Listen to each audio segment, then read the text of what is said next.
How the Leopard Got His Spots by Rudyard Kipling.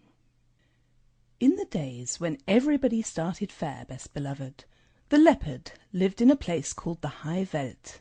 Remember, it wasn't the Low Veld, or the Bush Veld, or the Sour Veld, but the exclusively bare, hot, shiny High Veld, where there was sand and sandy-coloured rock, and exclusively tufts of sandy, yellowish grass.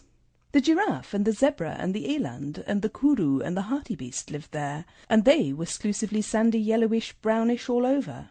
But the leopard, he was the exclusivest, sandiest, yellowish, brownest of them all, a greyish, yellowish, Cathy-shaped kind of beast, and he matched the exclusively yellowish, greyish, brownish colour of the High Veld to one hair. This was very bad for the giraffe and the zebra and the rest of them, for he would lie down by a exclusively yellowish, greyish, brownish stone or clump of grass, and when the giraffe or the zebra or the eland or the kudu or the bushbook or the bontibook came by, he would surprise them out of their jumpsome lives. He would indeed. And also there was an Ethiopian with bows and arrows, exclusively greyish, brownish, yellowish man he was then, who lived on the High Veld with the leopard, and the two used to hunt together, the Ethiopian with his bows and arrows, and the leopard exclusively with his teeth and claws, till the giraffe and the eland and the kudu and the quagga and all the rest of them didn't know which way to jump, best beloved, they didn't indeed.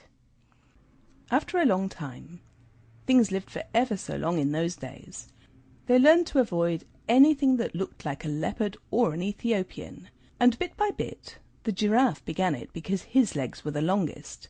They went away from the High Veld. They scuttled for days and days and days till they came to a great forest, exclusively full of trees and bushes and stripy, speckly, patchy, blatchy shadows, and there they hid. And after another long time, what with standing half in the shade and half out of it, and what with the slippery, slidey shadows of the trees falling on them, the giraffe grew blotchy, and the zebra grew stripy, and the eland and the kudu grew darker with little wavy grey lines on their backs like bark on a tree trunk.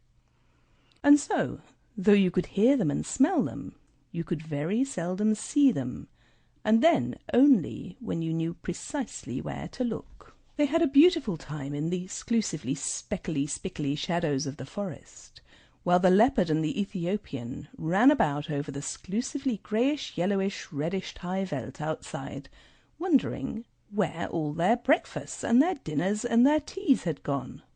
At last they were so hungry that they ate. Sample complete. Ready to continue?